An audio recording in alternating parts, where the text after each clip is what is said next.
যে ব্যাপারটা তুমি আমার কাছ থেকে জানতে চেয়েছো, এরে মাদান তুমি আমার কাছ থেকে জানতে চেয়েছো এমন আমলের কথা যে আমল করলে পরে তুমি আল্লাহর জান্নাতের মেহমান হয়ে যাবে।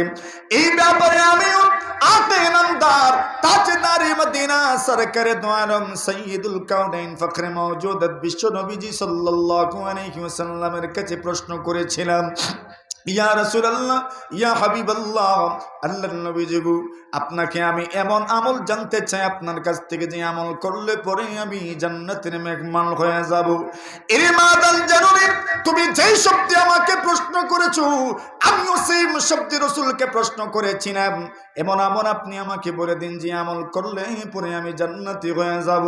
এর মাদান আল্লাহ রাসূল আমাকে সম্বোধন করে বলেছেন, এরে সাওবান তোমার জন্য সে আমলটা হলো আলাইকা বিকাসারাতিস সুজুদ।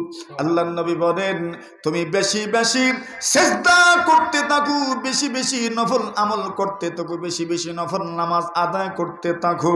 নবীজি বলেন এই আমলের মাধ্যমে তুমি মহান আল্লাহর জান্নাতের মেহমান হয়ে যাবে।